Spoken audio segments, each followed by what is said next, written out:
Hello YouTube friends. Quick conversational presentation, I don't know what you'd call it really, about prostate cancer and certain ages in life where we really do need to start taking it seriously, leading on to PSA testing, which is the first stage really in diagnosis if there is a problem. Even if you're not experiencing any ill effects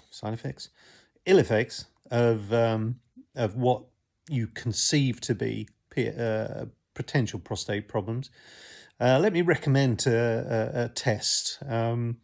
Certainly, within my sphere of friends, a lot of people have actually been saved from having a problem by having an early test. So I recommend you start off with what's known as a PSA test, which is a simple blood test.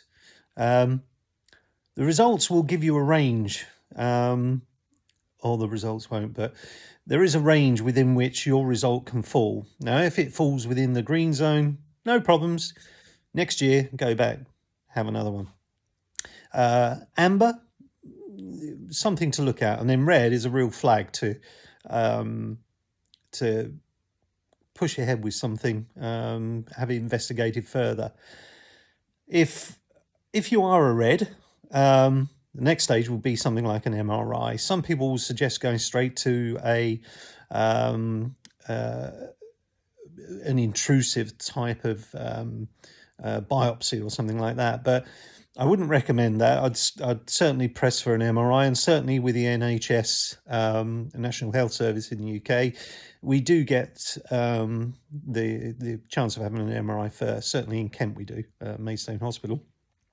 And after that, if the MRI test shows that there's potentially something abnormal going on, you'll be asked to attend for a biopsy. Now, it's offered, it's not forced upon you, but the trouble with the MRI is it will show, for example, if your prostate is enlarged, but it won't necessarily tell you much about the prostate itself, whether it's an infection or whether it's just an enlargement or whether it's something cancerous going on. So within the NHS, we have a 2-week sort of fast track system. And you can get through your MRI, your prostate test, etc., or the biopsy very quickly. Now, after your biopsy, they'll obviously be able to tell exactly what's going on within the prostate. Like I say, it is invasive, so probably not the nicest thing in the world.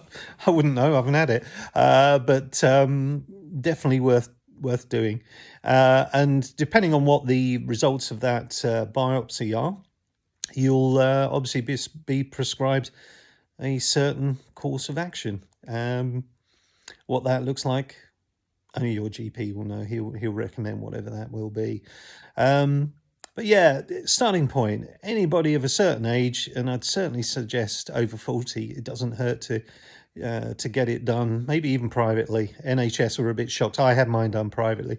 NHS were a bit shocked that I actually even considered it, which seems strange to me. I'm 60 now. Why wouldn't I? But hey, there we go. That's a whole new or different subject matter, isn't it, over what the NHS think you should do and when you should have it. Cervical cancers, mammograms, prostate. They seem to have their view on who's entitled to it and when. Very odd. But anyway, I had mine done privately, and going through that process at the moment. But if you'd like to know more, please put something in the comments below. Any specific questions about the various parts of the process, what it was like to go through, like I've had an MRI, let me know and I can answer it honestly. Cheers, Cheers, YouTube fans. Take care all. Bye.